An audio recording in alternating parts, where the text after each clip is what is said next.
Hello विद्यार्थी मित्रों, धवल Bhatt education video में हूँ धवल भट्ट फरी एक वखत आप सौનું हार्दिक स्वागत करूँ છું। विद्यार्थी मित्रों, आज आप नवुं लेसन नंबर 6 जे बायोलॉजीનું છે એટલે કે જીવ વિજ્ઞાનનું છે એનું નામ છે પેશીઓ। પેશીઓ એટલે બહુવચન એટલા માટે કારણ કે વનસ્પતિ પેશી પણ હોય અને પ્રાણી પેશી પણ હોય। હવે આપણે પેશીની વાત કરીએ એ પહેલાં થોડી પ્રકરણ નંબર 5માં જે કોષ વિશેની જે વિવિધ ચર્ચાઓ કરી ગયા હતા એના વિશેની થોડીક આપણે રિમાઇન્ડર લઈ લઈએ, સમરીઝ કરી લઈએ। કોષ તો કોષ મુખ્યત્વે સજીવોના કોષો બે પ્રકારના હોય, એક વનસ્પતિ કોષ હોય અને એક પ્રાણી કોષ હોય। વનસ્પતિ કોષની અંદર અને પ્રાણી કોષ બંને બહુકોષી કોષો છે, પરંતુ ઘણા બધા સજીવો એવા છે કે જે સજીવો એક કોષી સજીવ પણ હોય અને કેટલાક સજીવો એવા છે કે જે બહુકોષી સજીવ હોય। હવે એના ઉદાહરણોની આપણે બહુ વધારે ડિટેલમાં ડિસ્કશન નથી કરતા, પણ બેઝિક થોડીક વસ્તુ સમજી લઈએ કે સજીવોના જે આ કોષો જે છે ને એ સજીવોના કોષો એ સજીવની વિવિધ પ્રકારની દેહ ધાર્મિક જે ક્રિયાઓ હોય અથવા તો જે નવીન પ્રકારની ક્રિયાઓ હોય, આપણે એને કોષને શરીર સજીવનો રચનાત્મક અને ક્રિયાત્મક એકમ કહેલો છે, તો તે વિવિધ પ્રકારના કાર્યો સાથે સંકળાયેલા છે। હવે જ્યારે એક કોષી સજીવ હોય, દાખલા તરીકે અમીબા, તો અમીબા એ એક કોષી સજીવ છે, એટલે એક કોષી સજીવની તમામ જે કાર્યવાહી છે, દેહ ધાર્મિક ક્રિયાઓ છે, તમામે તમામ વસ્તુઓ જે છે એ માત્ર ને માત્ર એક કોષ દ્વારા સંચાલિત છે। એટલે કે એવું કહી શકાય કે તેનું હલનચલન, પ્રજનન, પ્રચલન, ખોરાકનું ગ્રહણ કરવાની વિધિ, આ બધી જ વસ્તુઓ માત્ર ને માત્ર એક જ કોષ દ્વારા નિયંત્રણમાં હોય છે। અમીબા જેવા જ અન્ય ઉદાહરણની અંદર આપણે વાત કરીએ તો પેરામિશિયમ, એ પેરામિશિયમ પણ એક કોષી કોષ છે। તો આ થઈ એક કોષી કોષની વાત, સજીવોની વાત। હવે બહુકોષી સજીવોની વાત કરીએ તો બહુ જ ઓછા સજીવો એવા છે કે જે એક કોષી સજીવ છે, પણ મોટાભાગના જે સજીવ, પછી ચાહે એ સજીવ વનસ્પતિ હોય કે પ્રાણી હોય, એ બહુકોષી છે। બહુકોષી સજીવોની અંદર કોષોની સંખ્યા મિલિયન્સ, બિલિયન્સ અને ટ્રિલિયન્સ એટલે કે લાખો કરોડોની અંદર સંખ્યા હોય છે। એક અંદાજ પ્રમાણે એક પુખ્ત વયનો વ્યક્તિ હોય એ વ્યક્તિના શરીરમાં અંદાજે 10⁻14 જેટલા એટલે કે લગભગ 100 ટ્રિલિયન જેટલા કોષો હોય છે। આ 100 ટ્રિલિયન જેટલા કોષો જે છે ને, હવે તમે વિચાર કરો કે એક પુખ્ત વયની વ્યક્તિ કે જેમાં 100 ટ્રિલિયન કોષો હોય તો શું આ કોષો દ્વારા શું કામ થતા હોય? અહીંયા કોષ દ્વારા દરેકે દરેક શરીરના વિવિધ પ્રકારના જે કાર્યો છે ને એ કોષોના નિશ્ચિત સમૂહો દ્વારા વહેંચાઈ ગયેલા હોય।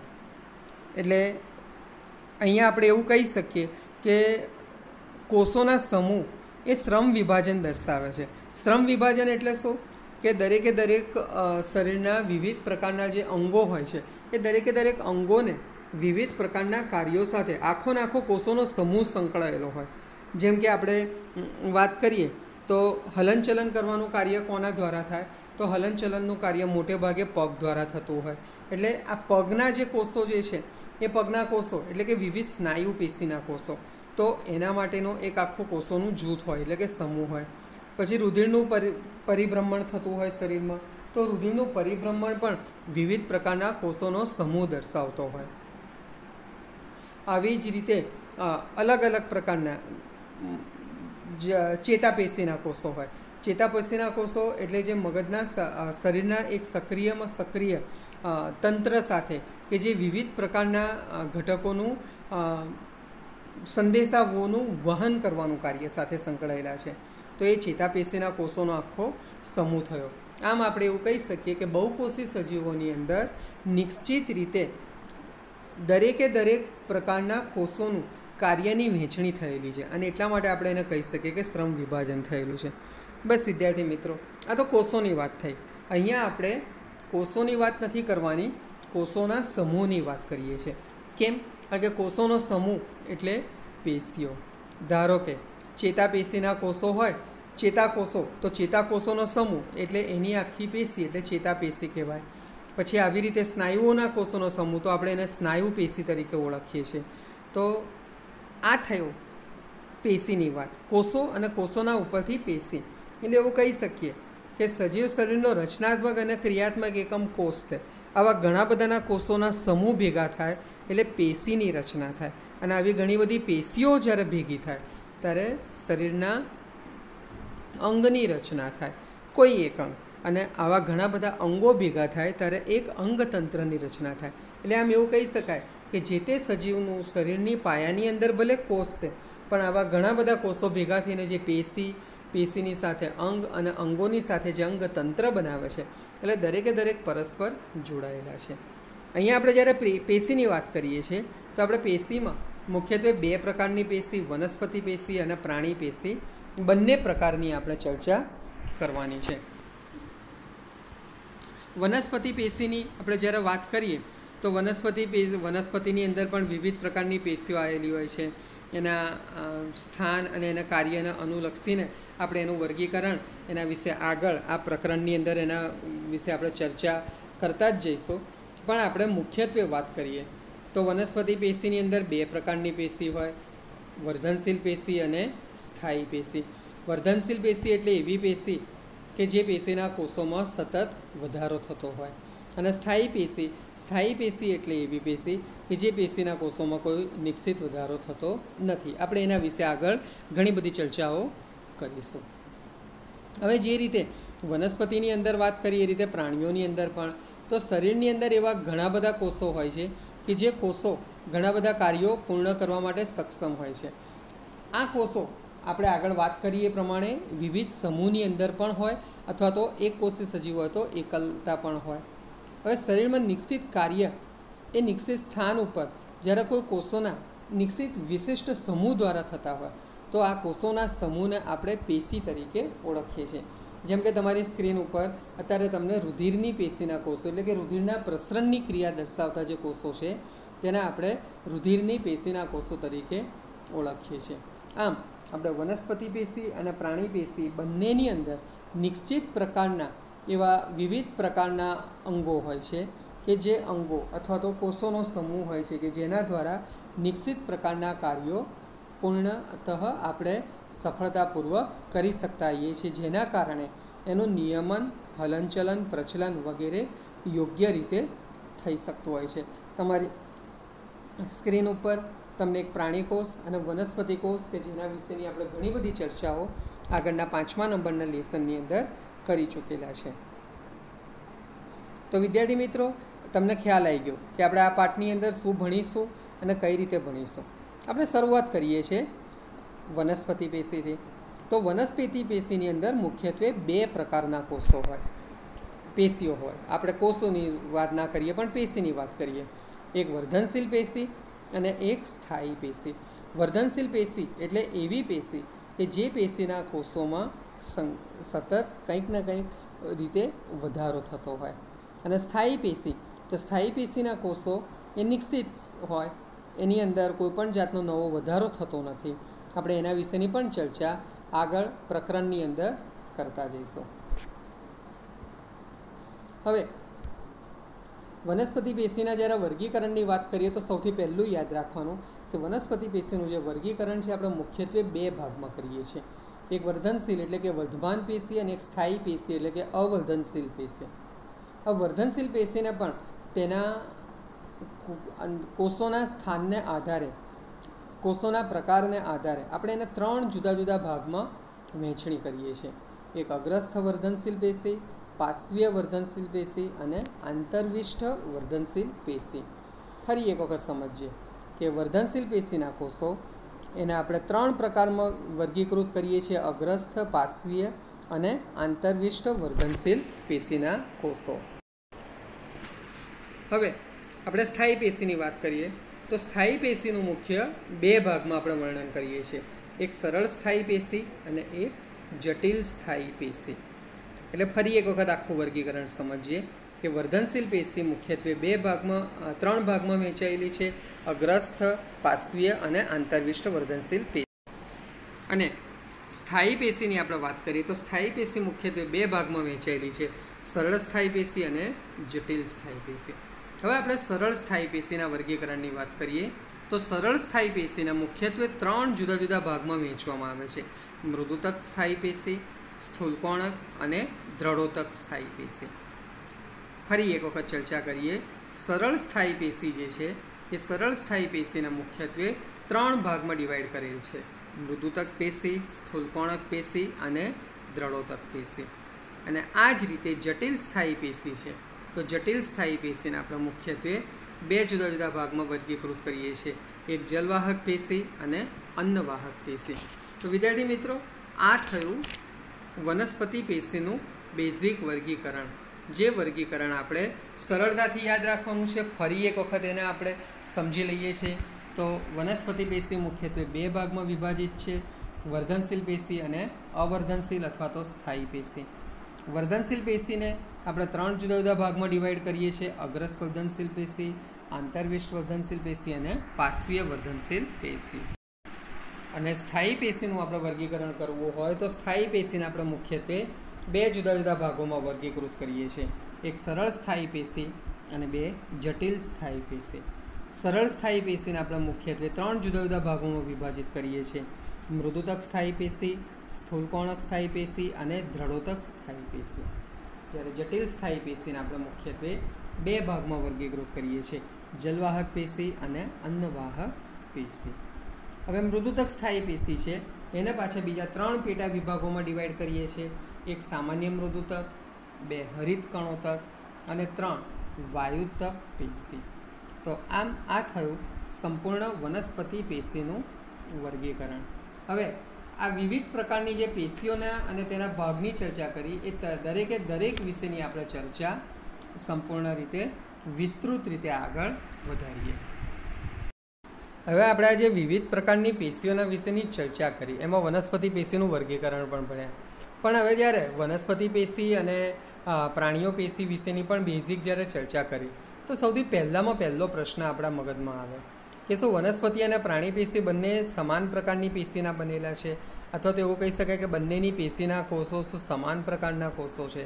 શું બંનેની અંદર કોઈ જુદાપણું અથવા તો બંનેનું જે કાર્ય છે એ કાર્યમાં કોઈ જુદાપણું છે ખરું?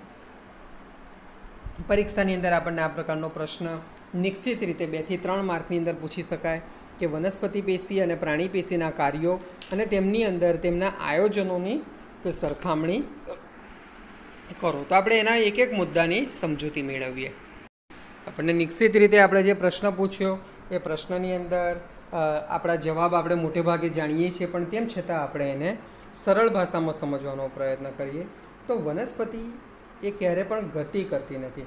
તે એક સ્થાને સ્થાપિત હોય છે, એટલે કે તે હલનચલન કે પ્રચલન દર્શાવતી નથી. જ્યારે પ્રાણીઓ તેના આહાર, પ્રજનન અને રહેઠાણ માટે કોઈ એક જગ્યાએ સ્થિર હોતા નથી. તે હંમેશા વિચરણ અથવા તો પ્રચલન કર્યા કરતા હોય છે. વનસ્પતિ પેશીમાં મોટાભાગની પેશીઓ આધાર અને સંરચનાકીય રીતે મજબૂત હોય છે, જ્યારે પ્રાણી પેશીઓ એ જીવંત હોય છે. વનસ્પતિની મોટાભાગની પેશીઓ મૃત હોય છે, જ્યારે પ્રાણી પેશી જીવંત હોય છે. વનસ્પતિ પ્રાણીઓની સરખામણીમાં બહુ ઓછી ઉર્જાનો ઉપયોગ કરે છે. ઓબ્વિયસલી પ્રાણીઓ સતત હલન ચલન પ્રચલન વગેરે દર્શાવતા હોવાથી તેમાં વધારે ઉર્જાનો વપરાશ થતો હોય છે. વનસ્પતિની વૃદ્ધિ કેટલાક પ્રદેશો સુધી અને કેટલાક વિસ્તારો એટલે કે ક્ષેત્રો સુધી સીમિત મર્યાદિત રહે છે, જ્યારે પ્રાણીઓમાં કોષીય વૃદ્ધિ મોટે ભાગે સમાન રીતે થતી હોય છે. વનસ્પતિની અંદર વર્ધમાન અને અવર્ધમાન પ્રદેશોની નિશ્ચિતતા હોય છે, જ્યારે પ્રાણીઓની અંદર વર્ધમાન અવર્ધમાન પ્રદેશોની કોઈપણ પ્રકારની નિશ્ચિતતા જોવા મળતી નથી. વનસ્પતિઓ સ્થાયી હોવાથી પ્રચલન માટે કોઈ અનુકૂલનની આવશ્યકતા નથી. વનસ્પતિનો કોઈ વિશેષ અનુકૂલનોની જરૂર હોતી નથી, જ્યારે પ્રાણીઓ માટે અંગતંત્રોની અંદર વિકાસના હેતુ માટેનું વિવિધ પ્રકારનું અનુકૂલન પ્રચલન માટે ધરાવતા હોય છે. આમ વનસ્પતિ અને પ્રાણીઓની અંદર તેમના કાર્યોના આધારે પેશીના આયોજનની જે આપણે વાત કરી એ દરેકે દરેક મુદ્દાને ખૂબ ધ્યાનમાં રાખ. હવે આજે આપણે આ પેશીના સ્થાનના આધારે આ 3 પ્રકારની પેશીઓના જે સ્થાન છે એ સ્થાન વનસ્પતિમાં ક્યાં ક્યાં આગળ હોય એની ફરી એક વખત ચર્ચા કરી લઈએ અને ત્યારબાદ આજનો આપણો આગળનો ટૉપિક સ્થાયી પેશી વિશેની વાત કરીએ. તો અગ્રસ્વર્ધનશીલ પેશી. તો અગ્રસ્વર્ધનશીલ પેશી મૂળની ટોચ ઉપર એટલે કે મૂલાગ્ર અને પ્રકાંડની ટોચના એટલે કે પ્રવાહાગ્રના ભાગે જોવા મળે. એનું મુખ્ય કાર્ય છે નવા કોષોના સર્જન દ્વારા મૂળ અને પ્રકાંડની લંબાઈમાં વધારો કરવાનું કાર્ય છે. આંતરવિષ વર્ધનશીલ પેશીની વાત કરીએ તો આંતરગ્રાહીય સ્થાને બે સ્થાયી પેશીના વચ્ચે ડાળીઓની આંતરગાંઠની બંને તરફ અને પર્ણોના તલ પ્રદેશની અંદર એનું સ્થાન હોય છે અને તેનું મુખ્ય કાર્ય છે આંતરગાંઠો વચ્ચેનું અંતર વધારવાનું. પાર્શ્વીય વર્ધનશીલ પેશીની આપણે વાત કરીએ તો તે મૂળ અને પ્રકાંડ એટલે કે દ્વિદળી વનસ્પતિના પરિઘીય વિસ્તારમાં જોવા મળે છે અને તેનું મુખ્ય કાર્ય છે મૂળ અને પ્રકાંડની પરિઘીય વૃદ્ધિમાં વધારો કરવાનો. વર્ધનશીલ પેશીના લક્ષણોની જો આપણે ચર્ચા કરી લઈએ તો આ પેશીના કોષો સક્રિય હોય છે. તેના કોષો સ્પષ્ટ કોષ કેન્દ્ર અને વધુ ઘટ્ટ કોષરસ ધરાવતા હોય છે. આ કોષો સેલ્યુલોઝયુક્ત પાતળી કોષ દિવાલ ધરાવતા હોય છે. તેમાં રસધાની જોવા મળતી નથી. તો આ થયું આપણે વર્ધનશીલ પેશી. હવે મનમાં પ્રશ્ન થાય કે વર્ધનશીલ પેશીના કોષો શા માટે રસધાની ધરાવતા નથી? પ્રશ્ન એક આ થાય. તો વર્ધનશીલ પેશીના કોષો રસધાની એટલા માટે નથી ધરાવતા કારણ કે આ કોષો અત્યંત સક્રિય હોય છે અને તે સતત વિભાજનશીલ હોય છે. તેઓ અગત્યના કોષીય દ્રવ્યો ધરાવતા નથી, તેથી તેમના સંગ્રહ માટે રસધાનીની જરૂર હોતી નથી. સામાન્ય રીતે રસધાની એ પરિપક્વ વનસ્પતિ કોષોમાં જોવા મળે છે કે જે વિભાજનશીલ હોતા નથી. હવે આપણે સ્થાયી પેશીની વાત કરીએ તો સ્થાયી પેશીનું નિર્માણ કેવી રીતે થાય સૌથી મહત્ત્વનો પ્રશ્ન છે. તો સ્થાયી પેશીનું નિર્માણ વર્ધનશીલ પેશીના કોષો દ્વારા જ થતું હોય છે. વર્ધનશીલ પેશી જે છે વર્ધનશીલ પેશી દ્વારા નિર્માણ પામેલા કોષો વિભાજન પામવાની જ્યારે ક્ષમતા ગુમાવે ત્યારે તે વિશિષ્ટ કાર્ય કરવા માટે સ્થિર અથવા તો સ્થાયી સ્વરૂપ પ્રાપ્ત કરવાની ક્રિયા વિભેદીકરણની ક્રિયા દર્શાવે છે. આમ વર્ધનશીલ પેશીના કોષો વિભેદન પામીને વિવિધ પ્રકારની સ્થાયી પેશીનું નિર્માણ કરતા હોય છે. આ વિવિધ પ્રકારની સ્થાયી પેશીની આપણે વાત કરીએ તો આપણે જેમ આગળ વર્ગીકરણ ભણી ગયા એ વર્ગીકરણ પ્રમાણે સ્થાયી પેશીના મુખ્ય આપણે બે ભાગમાં વિભાજિત કરીએ. એક સરળ સ્થાયી પેશી અને એક જટિલ સ્થાયી પેશી. હવે સરળ સ્થાયી પેશી છે આપણે એને ત્રણ ભાગમાં વિભાજિત કરીએ છીએ. મૃદુતક પેશી, ત્યારબાદ દ્રઢોતક પેશી અને સ્થૂલકોણક પેશી. તો આપણે સૌ પ્રથમ વાત કરીએ છીએ મૃદુતક પેશીની. આકૃતિમાં આપણને ત્રણ પ્રકારની પેશીઓ દેખાય છે, મૃદુતક, દ્રઢોતક અને સ્થૂલકોણક. એમાં આપણે સૌથી પહેલાં વાત કરીએ છીએ મૃદુતક પેશીની ચર્ચા કરીએ. મૃદુતક પેશી એટલે એના નામ જેવા જ વનસ્પતિના કોષોની અંદર થોડાક સ્તરો આધારોતક કાર્ય કરતી પેશીનું નિર્માણ કરે છે, જેને આપણે મૃદુતક પેશી તરીકે ઓળખીએ છીએ. એના મુખ્ય લક્ષણોની વાત કરીએ તો તેના કોષો જીવંત હોય છે. મૃદુતક પેશી પાતળી કોષ દિવાલ ધરાવતા સરળ રચના ધરાવતા કોષોની બનેલી છે. તેના કોષો સામાન્યતઃ શિથિલ ગોઠવણી દર્શાવતા હોવાથી તેમની વચ્ચે આંતરકોષીય અવકાશ જોવા મળતો હોય છે. આ કોષોના કોષરસમાં મોટી રસધાનીઓ પણ આવેલી હોય છે અને આ કોષોનો અનુપ્રસ્થ આડછેદનો અભ્યાસ જો કરવામાં આવે, જે તમને અહીંયા બાજુની આકૃતિમાં દેખાડેલો જ છે, તેમાં ગોળાકાર અને આયામ છેદમાં લંબચોરસ પ્રકારના કોષો જોવા મળતા હોય છે. મૃદુતક પેશીના કોષો હરિત કણો ધરાવતા હોવાથી આપણે તેને હરિત કણોતક પેશી તરીકે પણ ઓળખીએ છીએ, જે પ્રકાશ સંશ્લેષણનું ક્રિયા કરે છે. જલીય વનસ્પતિની અંદર ખૂબ જ મોટા વિશાળ વાયુકોટરો હોવાથી આ મૃદુતક પેશીને વાયુતક પેશી તરીકે પણ ઓળખવામાં આવે છે, જે જલીય વનસ્પતિને તરવા માટેનું તારક ક્ષમતા એટલે કે તારક બળ પૂરું પાડતું હોય છે. તે વનસ્પતિને આધાર આપવાનું કાર્ય કરતી હોવાથી તેને આધારોતક પેશી તરીકે પણ ઓળખવામાં આવે છે. મૃદુતક પેશીના જો મુખ્ય કાર્યોની આપણે ચર્ચા કરીએ તો તેના મુખ્ય કાર્યો ખોરાકનો સંગ્રહ અને ઉત્પાદન કરવાનું કાર્ય કરે છે. આપણે હમણાં જ આગળ ભણી ગયા કે હરિત કણોતક પેશી જે છે એ પ્રકાશ સંશ્લેષણની ક્રિયા કરે છે અને વનસ્પતિમાં પ્રકાશ સંશ્લેષણની પ્રક્રિયા વનસ્પતિ માટે ખોરાકના નિર્માણની પ્રક્રિયા માટે જવાબદાર છે. તે અન્ય પેશીઓ વચ્ચે રહીને પૂરક પેશી તરીકે આધાર આપવાનું કાર્ય પણ કરતું હોય છે. તે પોષક દ્રવ્યો અને પાણીનો સંગ્રહ કરે છે અને તે વનસ્પતિના અંગોનું આધારોતક રચે છે, જેના કારણે તે વનસ્પતિને આધાર આપવાની ક્ષમતા ધરાવે છે. તે જલીય વનસ્પતિના અંગોને તારક ક્ષમતા પૂર્ણ પાડે છે અને તે જીવરસના ઘટકોનું સંયોજન કરે છે. આમ મૃદુતક પેશીના મહત્વપૂર્ણ કાર્યોની અંદર જો આપણે ગણતરી કરીએ તો વનસ્પતિને આધાર આપવાનું, પ્રકાશ સંશ્લેષણની ક્રિયા કરવાનું અને ખાસ કરીને જલીય વનસ્પતિને તારક ક્ષમતા પૂર્ણ પાડવાનું મુખ્ય કાર્ય છે. અહીં આકૃતિમાં તમને દેખાય છે કે જે હરિતકણોત્સર્ગ ઘટકોના કારણે તે સરળતાથી સૂર્યપ્રકાશની પ્રકાશ શક્તિનો ઉપયોગ કરીને કાર્બન ડાયોક્સાઇડ વાયુની હાજરીમાં પ્રકાશ સંશ્લેષણની ક્રિયા દર્શાવતું હોય છે. હવે ત્યારબાદ આપણે આગળની એક નવી પેશીની વાત કરીએ છીએ, એ છે સ્થૂલ કોણક પેશી. આકૃતિમાં તમને તમારી સ્ક્રીન ઉપર સ્થૂલ કોણક પેશી અને તેનો આયામ છેદ દર્શાવેલો છે. હવે સ્થૂલ કોણક પેશી વનસ્પતિમાં નમ્યતાનું લક્ષણ આપતી સરળ સ્થાયી પેશી એટલે સ્થૂલ કોણક પેશી. એનું સ્થાન ક્યાં આગળ હોય તો વનસ્પતિના કોમળ પર્ણદંડમાં અને પ્રકાંડના અધિસ્તરમાં એનું સ્થાન જોવા મળતું હોય છે. સ્થૂલ કોણક પેશી દ્વિદળી વનસ્પતિના હવાઈ અંગોમાં પણ જોવા મળે છે. તે ભૂગર્ભીય અંગો એટલે કે જમીનના નીચેના અંગો જેવા કે મૂળમાં ક્યારે પણ જોવા મળતી નથી. તેના મુખ્ય લક્ષણોની વાત કરીએ તો આ પેશીના કોષો જીવંત, લાંબા અને ખૂણા બાજુથી એટલે કે કોણીય બાજુથી અનિયમિત રીતે મોટા હોય છે. તેના કોષોની વચ્ચે આંતરકોષીય અવકાશ પ્રમાણમાં ઓછો જોવા મળે છે. તેના કોષોની પ્રાથમિક દિવાલ ઉપર ખૂણાના ભાગ ઉપર સ્થૂલન થયેલું હોય છે.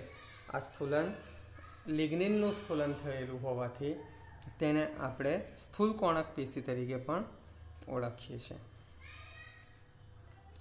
એના મુખ્ય કાર્યો જે છે તો વનસ્પતિના અંગો, પ્રકાંડ, પર્ણ વગેરેને નમ્યતા અને સ્થિતિસ્થાપકતા પૂરી પાડે છે અને તે વનસ્પતિને યાંત્રિક આધાર આપવાનું કાર્ય કરે છે. આથી તેને આધારોતક પેશી તરીકે પણ આપણે ઓળખી શકીએ છીએ.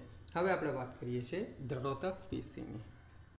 દ્રઢોતક પેશી તો તે મૃત કોષો ધરાવતી સરળ સ્થાયી પેશી હોય છે. એટલે આપણે એવું કહી શકાય કે દ્રઢોતક પેશીને મૃત પેશી તરીકે પણ ઓળખવામાં આવે છે. એનું જે સ્થાન હોય છે પ્રકાંડની અંદર, વાહીપુલની નજીકના ભાગમાં, પર્ણની શિરાઓમાં તેમજ બીજ અને ફળની કઠણ જે છાલ હોય તેની અંદર જોવા મળે છે. નાળિયેરીની રેસાયુક્ત છાલ પણ દ્રઢોતક પેશીની જ બનેલી છે. તમે જે નાળિયેર જુઓ છો એ નાળિયેરના જે છોલ હોય છે જેના આપણે ઉખાડીએ છીએ તો એ દ્રઢોતક પેશી જે બધા મૃત છે. એને કોઈ પણ પ્રકારની અસર એમાં વર્તાતી નથી જ્યારે પણ તમે એને ઉખાડો છો ત્યારે. તેના મુખ્ય લક્ષણોની વાત કરીએ તો આ પેશીના કોષો લાંબા અને સાંકડા હોય છે. બંને ઉપરના છેડે અને નીચેના છેડેથી સાંકડા હોય છે, વચ્ચેથી તે ઉપસેલા હોય છે.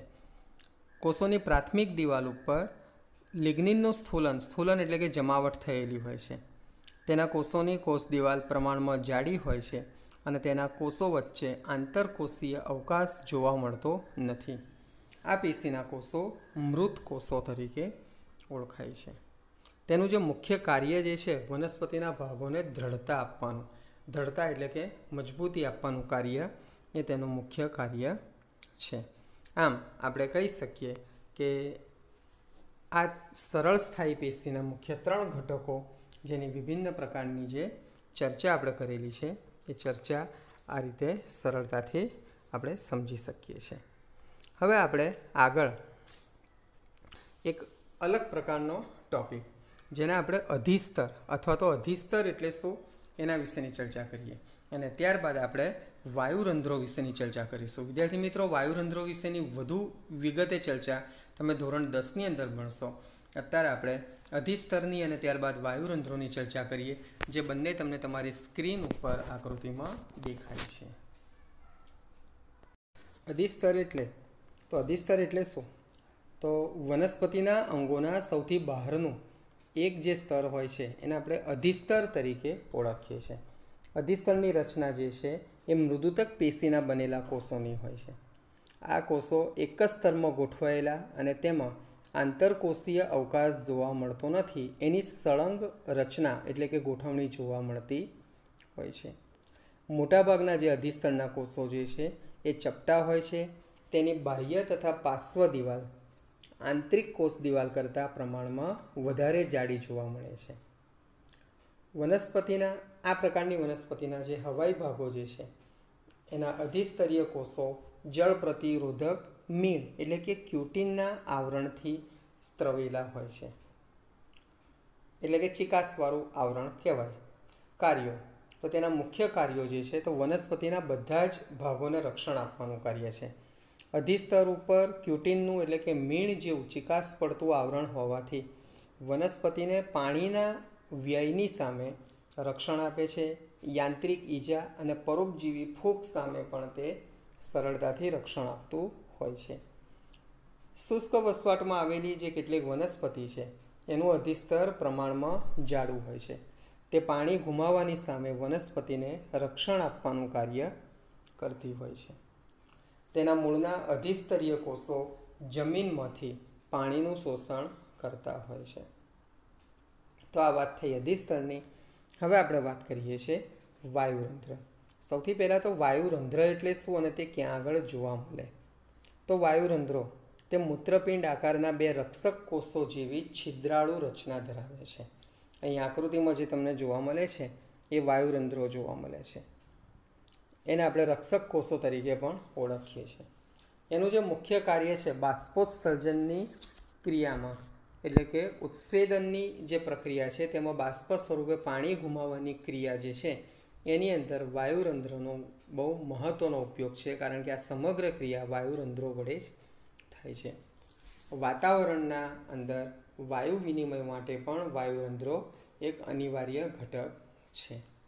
આમ આપણે કહી શકીએ કે બંને પ્રકારના જે પ્રશ્નોની જે ચર્ચા કરી, અધિસ્તર એટલે શું અને વાયુરંધ્ર એટલે શું, એ પૈકી વાયુરંધ્ર વિશે તમે ધોરણ 10ની અંદર વધુ વિગતે ચર્ચા કરશો. કેટલાક એવા જે ચોક્કસ પ્રકારના જે કોષો છે જેમ કે મરુનિવાસી વનસ્પતિ એના અધિસ્તરની બાહ્ય સપાટી ઉપર ક્યુટિકલનું આવરણ, અહીંયા તમારી સ્ક્રીન ઉપર તમને મરુનિવાસી વનસ્પતિ રણ પ્રદેશમાં ઉગતી હોવાથી તેને પાણી મેળવવામાં ખૂબ મુશ્કેલી અનુભવે છે. તો આવા સમય દરમિયાન બાષ્પોત્સર્જનની જે ક્રિયા દ્વારા પાણીનો દર જે છે એ નીચો હોય એ અનિવાર્ય છે. ક્યુટિકલ આવરણ મીણ જેવો રાસાયણિક પદાર્થ છે. આથી તે વનસ્પતિની બાહ્ય સપાટી ઉપર એનો જો ઉપયોગ હોય અથવા તો એ લગાડેલું હોય અથવા તો એ હોય તો પાણીનો વ્યય આપણે ઘટાડી શકીએ છીએ. આથી મરુનિવાસી વનસ્પતિઓ શરીરમાં પાણીનું યોગ્ય પ્રમાણ જાળવી શકતા હોય છે. હવે આપણે આગળનો એક મહત્ત્વનો એક નાનો પ્રશ્ન બીજો ચર્ચા કરીએ કે વૃક્ષની છાલનું નિર્માણ કેવી રીતે થાય અને તેની મુખ્ય વિશિષ્ટતાઓ શું છે. તો વૃક્ષની છાલનું જે નિર્માણ છે એ વૃક્ષની ઉંમર વધે એની સાથે સાથે તેની બાહ્ય રક્ષણાત્મક પેશીની અંદર પણ કેટલાક પ્રકારના પરિવર્તન થતા હોય છે.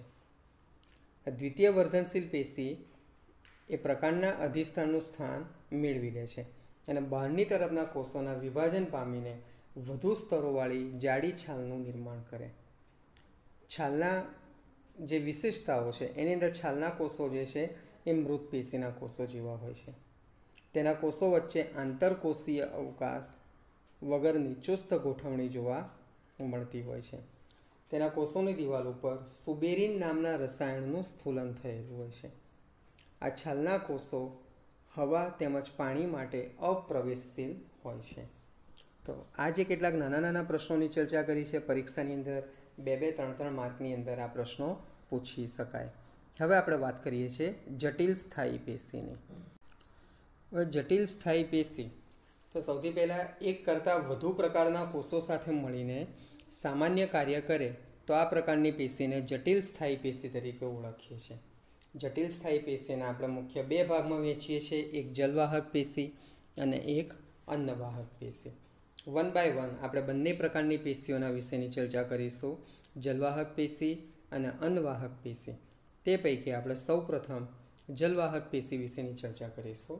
તો જલવાહક પેશી આ એક જટિલ સ્થાયી પેશીનો અગત્યનો ઘટક છે.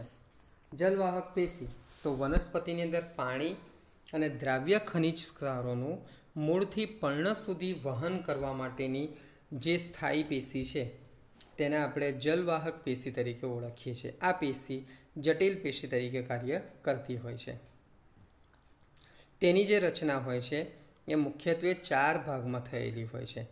જલવાહક પેશી, જલવાહિની કી, જલવાહિની અને જલવાહક મૃદુતક. આ એના મુખ્ય ઘટકો હોય છે, જે તમારી નેક્સ્ટ સ્ક્રીનની અંદર તમને દેખાય છે. તેના મુખ્ય જે ઘટકો છે એ ઘટકોની અંદર જલવાહિની કી, જલવાહિની, જલવાહક તંતુ એટલે કે દ્રઢોતક તંતુ અને જલવાહક મૃદુતક. હવે જલવાહિની કી અને જલવાહિનીની જે રચના જે છે એ જાળી આકારની રચના હોય છે.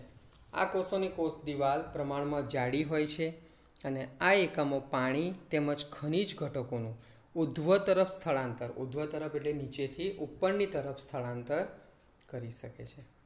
જલવાહક મૃદુતક જે છે એ એકમાત્ર જીવંત ઘટક છે આ પેશીનો, જે મુખ્યત્વે ખોરાકનો સંગ્રહ કરવાનું કાર્ય કરે છે તેમજ પશ્વ બાજુએ કિનારી તરફ પાણીનું સંવહન કરવામાં પણ મદદરૂપ થતું હોય છે. જલવાહક દ્રઢોતક અથવા તો જલવાહક તંતુ એ મુખ્યત્વે મજબૂતાઈ અને આધારોતકના કાર્યમાં મદદરૂપ થતું હોય છે. તો આ થઈ જલવાહક પેશીની વાત. હવે આપણે આગળ વાત કરીએ છીએ અન્ય એક જટિલ સ્થાયી પેશી, જેને આપણે અન્નવાહક પેશી તરીકે ઓળખીએ છીએ. હવે જલવાહકની અંદર તો પાણી અને વિવિધ ક્ષારોના વહનની ચર્ચા કરી, પણ અન્નવાહકની અંદર શેનું વહન થતું હોય છે? તો વનસ્પતિમાં પર્ણથી વિવિધ અંગો સુધી ખોરાકના કાર્બનિક ઘટકોના વહનનું કાર્ય કરતી પેશી, આ પેશી જટિલ સ્થાયી પેશી, જેને અન્નવાહક પેશી તરીકે ઓળખવામાં આવે છે. હવે આપણે જલવાહકમાં મૂળથી વાત કરી, અન્નવાહકમાં પર્ણથી વાત કરી. એટલા માટે કારણ કે વનસ્પતિની અંદર પર્ણ દ્વારા પ્રકાશ સંશ્લેષણની પ્રક્રિયા થતી હોય છે, એટલે ખોરાકના નિર્માણની પ્રક્રિયા પર્ણની અંદર થતી હોય છે. અન્નવાહક પેશીના પણ મુખ્યત્વે 4 ઘટકો હોય છે. આ 4 ઘટકો એટલે ચાલની નલિકાઓ, સાથી કોષો, અન્નવાહક મૃદુતક અને અન્નવાહક દ્રઢોતક અથવા તો અન્નવાહક તંતુ. તમે એને બંને રીતે ઓળખી શકો છો. હવે આપણે સૌથી પહેલાં વાત કરીએ ચાલની નલિકાની. ચાલની નલિકા જે છે એ છિદ્રાળુ કોષ દિવાલયુક્ત નલિકા આકાર કોષીય રચના ધરાવે છે. તેની અંદર કોષ કેન્દ્ર જોવા મળતું નથી, એટલે કે તે કોષ કેન્દ્ર વિહીન અને જીવંત કોષરસ ધરાવતી રચના હોય છે. એટલે આમ આપણે ચાલની નલિકા વિશેના જો વિશિષ્ટ મુદ્દાઓને યાદ રાખવા હોય તો તેમાં કોષ કેન્દ્ર જોવા મળતું નથી, જીવંત કોષરસ હોય છે, નલિકા આકારના કોષોની રચના જોવા મળે અને છિદ્રાળુ કોષ દિવાલ જોવા મળતી હોય છે. ત્યારબાદ આપણે એના મુખ્ય કાર્યની વાત કરીએ, અન્નવાહક તંતુઓની વાત કરીએ તો અન્નવાહક તંતુઓ સિવાયના અન્નવાહક પેશીના એકમો જીવંત હોય છે. અન્નવાહક તંતુઓ એટલે કે તે દ્રઢોતક પેશીના હોય છે અને આપણે જાણીએ છીએ એ પ્રમાણે કે દ્રઢોતક પેશી એ મૃત પેશી તરીકે ઓળખાય છે. એટલે અન્નવાહક તંતુઓ પણ મૃત ઘટકો તરીકે જ હોય છે. તેનું જે મુખ્ય કાર્ય જે છે એ ખોરાકના વહનનું કાર્ય છે. અન્નવાહક પેશીમાં પદાર્થનું વહન બંને દિશામાં થઈ શકે છે. બંને દિશા એટલે પર્ણથી વનસ્પતિના વિવિધ ભાગો તરફ, એટલે કે ઉપરથી નીચે તરફ અધઃ સ્થાનાંતર, તેમજ નીચેથી ઉપરની તરફ એટલે કે ઉધ્વ સ્થાનાંતર, એમ બંને ભાગની અંદર એનું વહન સરળતાથી થઈ શકે છે. આમ આ રીતે આપણે સ્થાયી પેશીની ચર્ચા કરી, સરળ અને જટિલ સ્થાયી પેશી વિશેની વાત કરીશું. જે રીતે વનસ્પતિની અંદર વિવિધ પ્રકારના કોષો ભેગા મળીને, જેમ પેશી અને ઘણી બધી પેશીઓ ભેગી મળીને એક અંગની અને આવા ઘણા બધા અંગો ભેગા થઈને અંગતંત્રની રચના કરે છે, બિલકુલ પ્રાણીઓની અંદર પણ આ જ પ્રકારની પ્રક્રિયાઓ સંભવ બનતી હોય છે. વનસ્પતિ અને પ્રાણીની અંદર ડિફરન્સ માત્ર એક જ છે કે પ્રાણીની અંદર વિવિધ પ્રકારના કોષોને વિવિધ પ્રકારની કાર્યોની વહેંચણી થયેલી છે, એટલે કે શ્રમ વિભાજનની વહેંચણી થયેલી હોય છે. તો એના અનુસંધાનમાં આપણે જ્યારે પ્રાણી પેશીની વાત કરીએ તો સૌથી પહેલાં તો પ્રાણીની અંદરના જે વિવિધ પ્રકારના કોષો છે એને પણ ઓક્સિજનની જરૂરિયાત હોય છે. શા માટે ઓક્સિજનની જરૂરિયાત હોય છે? તો પ્રાણી કોષોની અંદર જે કણાભસૂત્ર નામની અંગિકા છે કે જે ઉર્જાનું મુખ્ય સ્ત્રોત અથવા તો કેન્દ્ર ગણવામાં આવે છે. તો આ કણાભસૂત્ર અંગિકાની અંદર વિવિધ પ્રકારના પોષક દ્રવ્યોના દહન દ્વારા એટીપી સ્વરૂપે ઉર્જા મુક્ત થતી હોય છે અને આ ઉર્જા મુક્ત કરવા માટે ઓક્સિજન વાયુની જરૂર પડતી હોય છે. હવે કોષોને આ ઓક્સિજનની જરૂરિયાત પૂરી પાડવા માટે સ્નાયુ કોષો વડે છાતીના ભાગની અંદર વિવિધ પ્રકારની ગતિ દ્વારા, વાયુઓની ગતિ દ્વારા શ્વાસ લેવાની પ્રક્રિયા થતી હોય છે અને આ શ્વાસ લેવાની પ્રક્રિયાની અંદર ઓક્સિજન વાયુ ફેફસાની અંદર શોષણ પામે અને રુધિર દ્વારા શરીરના વિવિધ પ્રકારના કોષો સુધી પહોંચાડવામાં આવે છે. આમ આપણે પ્રાણી કોષોની અંદર ઓક્સિજનની જરૂરિયાત આ બધા મહત્ત્વના કાર્યો માટે રહેલી હોય છે. હવે આપણે પ્રાણી પેશીની વાત કરીએ. તેની અંદર આપણે અધિચ્છદ પેશી. અધિચ્છદ પેશી એટલે શું? તો પ્રાણીઓના શરીરને ઢાંકતી બાહ્ય આવરણ સ્વરૂપની અને બાહ્ય પરિબળોથી રક્ષણ કરતી જે પેશી છે એને આપણે અધિચ્છદ પેશી તરીકે ઓળખીએ છીએ. અધિચ્છદ પેશી જે છે એ શરીરની અંદરના મોટા ભાગના અંગો અને તેમના જે વિવિધ ભાગો અથવા તો જે પોલાણો છે એને કવર કરે છે અથવા તો એને ઢાંકી દેવાનું કામ કરે છે. અધિચ્છદ પેશીના જો આપણે સામાન્ય લક્ષણોની વાત કરીએ તો આ પેશીના કોષો જે છે એકબીજા સાથે પરસ્પર ચુસ્ત રીતે જોડાઈને એક ચોક્કસ પ્રકારના આચ્છાદિત એટલે કે ફેલાયેલું આવરણનું નિર્માણ કરે છે. બધા જ અધિચ્છદની નીચેના ભાગમાં રેસામય આધાર આપતી આધાર કળા હોય છે જે તેને બીજી બધી પેશીઓ કરતાં કંઈક અલગ આવરી લેતું હોય છે. આગળની આપણે વાત કરીએ તો અધિચ્છદ પેશીના કોષો વચ્ચે સિમેન્ટ દ્રવ્ય બહુ જ નહિવત માત્રામાં એટલે કે ના બરાબર હોય છે. અને અંતે આપણે વાત કરીએ તો મોટાભાગના જે કોષો જે છે આ કોષોની વચ્ચે આંતરકોષીય અવકાશનો અભાવ જોવા મળે છે. આ આપણે અધિચ્છદ પેશીના જે કોષો છે એના વિશેની ચર્ચા કરી. હવે આપણે એનું સ્થાન ક્યાં આગળ છે? તો અધિચ્છદ પેશીના કોષોનું જે સ્થાન છે ને એ ત્વચા એટલે કે ચામડી, મોંનું અસ્તર, અન્નનળી, રુધિરવાહિનીનો ભાગ, ફેફસાના વાયુકોષ્ઠો, વાયુકોષ્ઠ એટલે પોલાણ, મૂત્રપિંડ નલિકા વગેરેની અંદર એનું સ્થાન હોય છે. અને તેનું જે મુખ્ય કાર્ય છે એ વિવિધ શરીરના જે અંગો અથવા તો તંત્રો છે એને એકબીજાથી અલગ કરવા માટેનો અવરોધ નિર્માણ કરે છે. એટલે કે બધા અંગોને એકબીજાથી જુદા તરી આવે એવો પ્રયત્ન કરે છે. જે પદાર્થ શરીરમાં પ્રવેશે અથવા તો બહાર નીકળે તો એ હંમેશા અધિચ્છદ સ્તરમાંથી જ પસાર થઈ શકે છે. આથી વિવિધ પ્રકારના અધિચ્છદ પેશીના કોષોની વચ્ચે બાહ્ય વાતાવરણ, શરીર અને પારગમ્યતા તેના શરીરના વિવિધ અંગો વચ્ચેની થતી પદાર્થોની આપલેમાં બહુ મહત્ત્વનો ભાગ ભજવતો હોય છે. આમ અધિચ્છદ પેશીના જે કોષો જે છે એ કોષો એવું કહી શકાય કે આપણા શરીરની અંદર દાખલ થતા, શરીરની અંદર કોષોમાં દાખલ થતા અને તેમાંથી બહાર નીકળતા દ્રવ્યોના નિયમનના કાર્ય સાથે જોડાયેલા છે. હવે તેના વિવિધ પ્રકારો વિશેની ચર્ચા કરીએ તો એના વિવિધ પ્રકારો આ પ્રમાણે છે. એમાં સૌ પ્રથમ આપણે લઈએ છીએ લાદીસમ અધિચ્છદ. હવે લાદીસમ અધિચ્છદ પેશીના કોષો જે છે એને આપણે મુખ્યત્વે બે ભાગમાં વહેંચીએ છીએ. એક સરળ લાદીસમ અધિચ્છદ અને એક સ્ત્રુત લાદીસમ અધિચ્છદ પેશી. વિદ્યાર્થી મિત્રો, તમને તમારી આગળની સ્ક્રીન ઉપર આ વિવિધ પ્રકારના પેશીય કોષો એ સ્પષ્ટ ચિત્રાંકન તેમનું દેખાશે. હવે આપણે લાદીસમ પ્રકારના જે અધિચ્છદ છે એની જો આપણે ચર્ચા કરીએ તો લાદીસમ પેશીના જે કોષો જે છે એ કોષો પ્રમાણમાં ખૂબ જ પાતળા, ચપટા અને નાજુક હોય છે. અને આ બધા કોષો એક જ સ્તરની અંદર ગોઠવાયેલા હોય છે. એમનું જે સ્થાન છે એ રુધિરવાહિનીની અંદર, ફેફસાના વાયુકોષમાં, અન્નનળીમાં અને મોંનું અસ્તર જે છે તેની અંદર એનું રહેલું છે. અને એના કાર્યની વાત કરીએ તો તેના દ્વારા પદાર્થોનું વહન પસંદગીમાન પ્રવેશશીલ પટલ દ્વારા થતું હોય છે. એટલે કે આપણે જે વાત કરી કે જે કેટલાક દાખલ થતા શરીરમાં વિવિધ કોષોમાં દાખલ થતા અને તેમાંથી બહાર નીકળતા દ્રવ્યોના નિયમનના કાર્ય સાથે સંકળાયેલા છે. તો સરળ લાદીસમ એ એની શરૂઆત છે.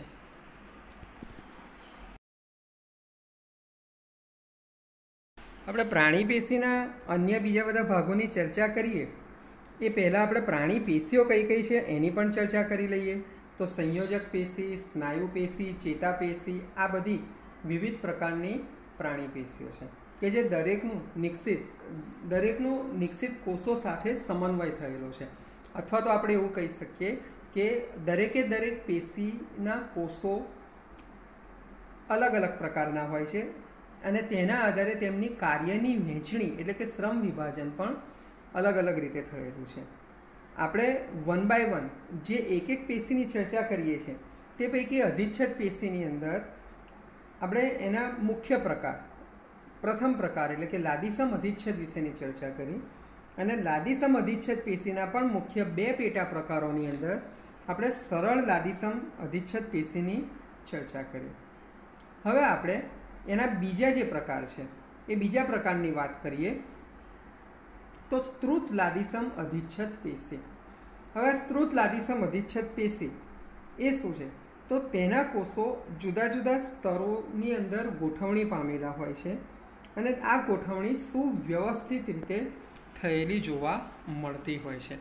અહીંયા તમને જે તમારી સ્ક્રીન ઉપર જે આકૃતિ છે ને એમાં વિવિધ પ્રકારના અધિચ્છદીય કોષો, એમાં સૌથી પહેલું જે છે, સૌથી ઉપરના ભાગમાં જે દેખાય છે એ સરળ લાદીસમ અધિચ્છદ છે, ડાબી તરફનો ભાગ, અને જમણી તરફનો જે ભાગ છે એ સ્ત્રુત લાદીસમ અધિચ્છદ પેશી તમને દેખાય છે.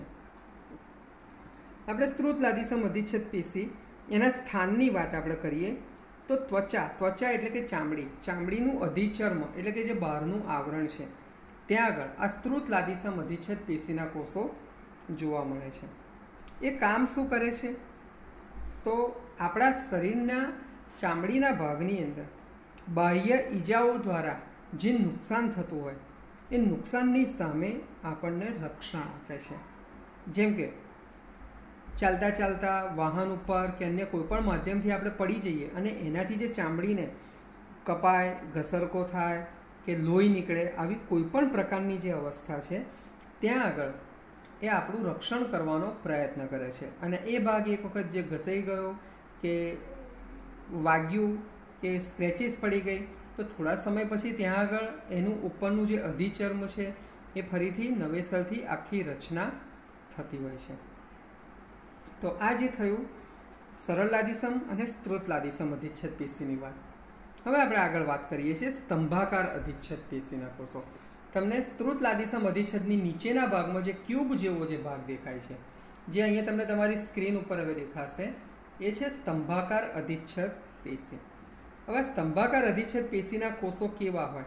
તો આ પેશીના કોષો લાંબા હોય, એમની લંબાઈ વધારે અને પહોળાઈ પ્રમાણમાં ઓછી જોવા મળે છે, જે આપણને આકૃતિમાં સ્પષ્ટ દેખાય છે.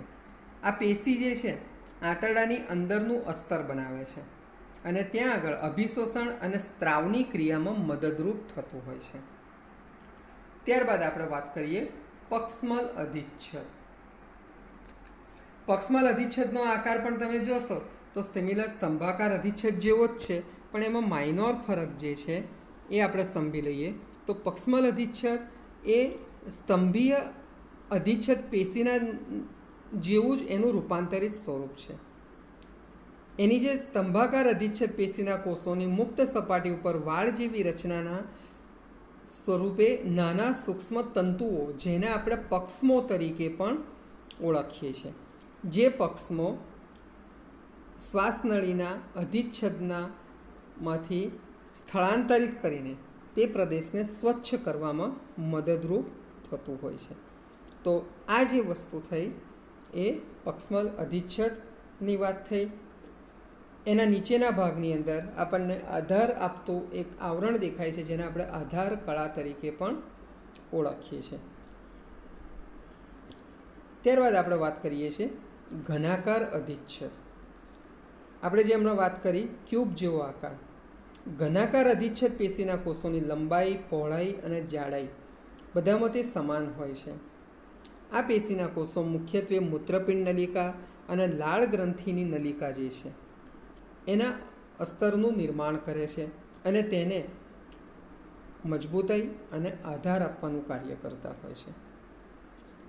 ઘનાકાર અધિચ્છદ પેશીના જે કોષો જે છે એની વિશિષ્ટતા શું છે? તો એની વિશિષ્ટતા આ પેશીની સપાટી પર વિવિધ પ્રકારના દ્રવ્યોનો સ્ત્રાવ કરીને ગ્રંથિના કોષો તરીકે કાર્ય કરવાનું કામ કરે છે. કેટલીક વખત આ ઘનાકાર અધિચ્છેદ પેશીના કોષોનો કેટલોક ભાગ અંદરની તરફ વળીને બહુકોષીય પ્રકારની ગ્રંથિનું નિર્માણ કરે છે, જેને આપણે ગ્રંથીય અધિચ્છેદ પેશી તરીકે ઓળખીએ છીએ. તો આમ અધિચ્છેદ પેશીના વિવિધ પ્રકારોની વાત કરી. આપણે ફરી એક વખત એને રિકોલ કરી લઈએ તો આપણે અધિચ્છેદ પેશીના સામાન્ય લક્ષણો, કાર્યો, સ્થાન એની ચર્ચા કરી.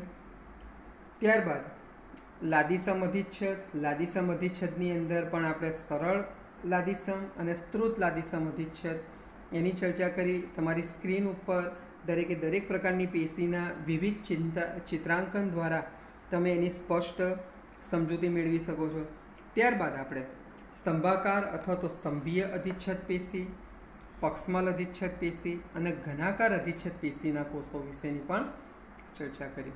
દરેકના આપણે આપણા શરીરની અંદર ક્યાં આગળ કયા ઘટકોનું શું સ્થાન હોય છે, એનું શું કાર્ય હોય છે, એ દરેક વિશેની ચર્ચા કરી.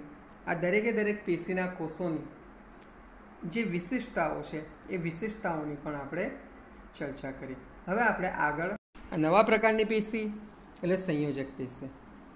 સંયોજક પેશી એ મુખ્યત્વે શું છે? તો સંયોજક પેશી એટલે બે પેશીઓ અથવા તો બે અંગો વચ્ચે એને જોડવા માટે જે પૂરણ કરેલું હોય એને આધાર આપતી પેશી એટલે સંયોજક પેશી. એના જે મુખ્ય લક્ષણ જે છે કે આ પેશીના કોષો એકબીજા સાથે ઓછા જોડાયેલા હોય છે, પણ તેમની અંદર અથવા તો તેમની વચ્ચે આવેલા જે આંતરકોષીય દ્રવ્યો છે એની અંદર વધુ પ્રમાણમાં અથવા તો વધુ માત્રામાં જોડાયેલા હોય છે અથવા તો ગોઠવાયેલા હોય છે. તે જેલી જેવું, પ્રવાહી, બરડ અને આંતરકોષીય આધારક દ્રવ્યની લાક્ષણિકતા ધરાવતું હોય છે. સંયોજક પેશીના વિવિધ પ્રકારોની ચર્ચા કરીએ તો રુધિર પેશી, અસ્થિ પેશી, કાસ્થિ પેશી, તંતુ ઘટક પેશી, સ્નાયુ પેશી, મેદપૂર્ણ પેશી વગેરે એ તેના મુખ્યત્વે પ્રકારો છે સંયોજક પેશીના. હવે આપણે સંયોજક પેશીના વિવિધ જે ઘટકો છે એની ચર્ચા કરીએ. તમને તમારી સ્ક્રીન ઉપર દેખાય છે કાસ્થિ. કાસ્થિ એટલે શું? અસ્થિ એટલે પણ હાડકાં અને કાસ્થિ એટલે પણ હાડકાં. અસ્થિ એટલે શરીરના મજબૂત હાડકાં અને કાસ્થિ એટલે શરીરના નબળા હાડકાં. આપણા શરીરની અંદર કાનના હાડકાં છે, નાકના હાડકાં છે, શ્વાસનળીવાળો જે ભાગ છે, આ તમામ વસ્તુ કાસ્થિ એટલે કૂર્ચાની બનેલી છે. શરીરના હાડપિંજરનું નિર્માણ કરીને શરીરને આકાર આપતી આ એક બહુ મહત્ત્વપૂર્ણ સંયોજક પેશી છે. કેલ્શિયમ જે કહી શકાય કાસ્થિ અસ્થિના અંદરના ભાગમાં એટલે કે અસ્થિ જેટલું મજબૂત આવરણ નથી હોતું, પણ કાસ્થિની રચનાની અંદર પ્રોટીન જેવા ઘટકો વિવિધ પ્રકારના આંતરકોષીય આધાર દ્રવ્યની અંદર છૂટાછવાયેલા ગોઠવાયેલા હોય છે. કાસ્થિ નાક, કાન, ગળું, શ્વાસનળી વગેરે જેવા ભાગોની અંદર હોય છે, જે તેને સ્થિતિસ્થાપકતાનો ગુણધર્મ આપે છે. આપણો જે કાન છે, આપણે કાનને મચેડી દઈએ છીએ. કર્ણપલ્લવ એટલે કાનનો જે બહારનો ભાગ છે એને કર્ણપલ્લવ કહેવાય. એને આપણે મચેડી નાખીએ છીએ, વાળી પણ લઈએ છીએ, દબાઈ પણ દઈએ છીએ. આ બધી જ વસ્તુ એટલા માટે સંભવ બને છે કારણ કે તે કાસ્થિની બનેલી ઘટના છે અથવા તો વસ્તુ છે. આ જ રીતે આપણે જો અસ્થિ પેશીની વાત કરીએ તો શરીરના હાડપિંજરનું નિર્માણ કરે અને શરીરને વિવિધ પ્રકારનો આધાર આપતી મહત્ત્વની સંયોજક પેશી છે. કેલ્શિયમ અને ફોસ્ફરસનું બનેલું હોય છે તેનું આંતરકોષીય આધારક દ્રવ્ય કે જેમાં અસ્થિ કોષો ગોઠવાયેલા હોય, જેના કારણે આ પેશી કઠણ અને મજબૂત બનતી હોય છે. એનું જે મુખ્ય કાર્ય છે શરીરના વિવિધ અંગોને આધાર આપવાનું અને સ્નાયુ પેશીને જોડાણ આપવાનું મુખ્ય કાર્ય છે. તો આ થઈ અસ્થિ પેશીની વાત. હવે આપણે વાત કરીએ છીએ તંતુ ઘટક પેશી. તંતુ ઘટક પેશી એનો ડાયાગ્રામ તમને તમારી આકૃતિમાં સ્પષ્ટ રીતે દેખાય છે. તંતુઘટક પેશી એ ત્વચા અને સ્નાયુ પેશીના વચ્ચેના ભાગમાં રુધિરવાહિની અને ચેતાઓની ફરતે તેમજ અસ્થિ મજ્જામાં આવેલી છે. એની જે રચના જે છે એ આંતરકોષીય આધારકની અંદર જાળી આકારના વિવિધ પ્રકારના તંતુઓ જેવી છે. તેના આધારકની અંદર કોષીય ઘટક તરીકે તંતુકોષ, બૃહદકોષ, માસ્ટકોષ વગેરે જેવા કોષો જોવા મળતા હોય છે. આ તેના નામ છે. તેનું જે મુખ્ય કાર્ય જે છે એ મુખ્ય કાર્ય અંગોની અંદરની ખાલી જગ્યાને ભરવાનું કામ કરે છે અને આંતરિક અંગોને આધાર આપવાનું કાર્ય કરે છે. તેમજ વિવિધ પ્રકારની પેશીઓના સમારકામની અંદર તે મદદરૂપ થતું હોય છે. તો આ થઈ તંતુઘટક પેશીની વાત. હવે આપણે આગળ વાત કરીએ છીએ રુધિર પેશીની. રુધિર એ પ્રવાહી સ્વરૂપની સંયોજક પેશી છે અને એના બંધારણની અંદર રુધિર રસ અને રુધિર કોષો આવેલા હોય છે. રુધિર રસ એ આંતરકોષીય પ્રવાહી આધારક દ્રવ્ય છે. એમાં પ્રોટીન, ક્ષાર એટલે કે મીઠું અને વિવિધ પ્રકારના અંતઃસ્ત્રાવો આવેલા હોય છે. રુધિર કોષો એ લાલ રંગના હોય છે. વિવિધ પ્રકારના શ્વેત રુધિર કોષો અને ત્રાક કણો પણ આ રુધિર રસની અંદર નિલંબિત એટલે કે એના આધારિત હોય છે. એનું જે મુખ્ય કાર્ય જે છે ઓક્સિજન અને કાર્બન ડાયોક્સાઇડ જેવા વાયુઓનું વહન, શરીરમાં ડાયજેસ્ટ થયેલો એટલે કે જે પચેલો ખોરાક હોય, પછી વિવિધ પ્રકારના અંતઃસ્ત્રાવો અને જે ઉત્સર્ગ દ્રવ્યો એટલે કે શરીરના નકામા ઘટકો જે છે એને એક ભાગથી બીજા ભાગ સુધીમાં વહન કરાવવાનું મુખ્ય કાર્ય છે. અહીંયા તમને રુધિર કણિકાઓ એટલે કે જે ત્રાક કણિકાઓ એના વિવિધ પ્રકારના જે ભાગ બતાવેલા છે. અહીંયા તમે જોશો તો એના કોષ કેન્દ્રની અંદર વિવિધ પ્રકારના એક કેન્દ્રીય કણો, અમ્લરાગી શ્વેત કણો, લસિકા કણો, તટસ્થ કણો એટલે કે બહુકોષ કેન્દ્રીય શ્વેત કણો, પછી અલ્કરાગી શ્વેત કણો, લાલ રુધિર કણિકાઓ, ત્રાક કણો વગેરે જેવા ઘટકો જોવા મળે છે. આપણે જ્યારે પણ બ્લડ ટેસ્ટ તમે કરાયો હોય ક્યારે તો બ્લડ ટેસ્ટની અંદર કેટલીક ટર્મિનોલોજી RBC, WBC એ બધું તમે શબ્દ વાંચેલા હશે. RBC એટલે રેડ બ્લડ સેલ, રક્તકણો. WBC એટલે વ્હાઇટ બ્લડ સેલ, જેને આપણે શ્વેત કણો તરીકે ઓળખીએ છીએ. તો આ વિવિધ પ્રકારના ઘટકોને આપણે આ રીતે ઓળખી શકીએ છીએ. હવે અંતે આપણે વાત કરીએ છીએ મેદપૂર્ણ પેશી. હવે આ જે પેશી છે ત્વચાના નીચેના ભાગમાં આંતરિક અંગોની વચ્ચેના ભાગમાં જોવા મળે છે. આ પેશીના મેદ એટલે કે ચરબીનો સંગ્રહ કરતી પેશી તરીકે પણ ઓળખવામાં આવે છે, કારણ કે આ પેશીના કોષો ચરબીના ગોલકોથી ભરેલા હોય છે. તમને અહીંયા તમારી સ્ક્રીન ઉપર મેદપૂર્ણ પેશીનું રેખાચિત્ર દર્શાવેલ છે. આમ વિદ્યાર્થી મિત્રો, આજે આપણે પ્રાણી પેશીની અંદર વિવિધ પ્રકારની પેશીની ચર્ચા કરી. હવે પ્રાણી પેશીના અન્ય ભાગની અંદર આપણે સ્નાયુ પેશી છે, એ સ્નાયુ પેશી અને તેના વિવિધ જે પ્રકારો છે, ત્યારબાદ ચેતાપેશી, એની ચર્ચા આપણે આવતા અંકમાં, આ પાઠનો અંતિમ અંક હશે એની અંદર આપણે ચર્ચા કરીશું. વિદ્યાર્થી મિત્રો, વારંવાર કહ્યું છે, ફરી એક વખત હું તમને રિપીટ કરું છું કે વારંવાર મારા વિડીયોનું ઓબ્ઝર્વેશન કરો, જુઓ. એમાંથી કોઈ પણ પ્રકારનો પ્રશ્ન થાય તો એ પ્રશ્ન તમે યુટ્યુબના કોમેન્ટ સેક્શનમાં જઈને મને પૂછો, પણ સતત તમે રીડ કરો. તમે જુઓ છો સ્ટેપ બાય સ્ટેપ દરેક યુનિટ ટેસ્ટની અંદર તમારો સિલેબસ હવે વધતો જાય છે. વિદ્યાર્થી મિત્રો, આ દરેક પરીક્ષાને ગંભીરતાથી લઈને પરીક્ષા આપવાનો પ્રયત્ન કરજો. All the best. Thank you very much.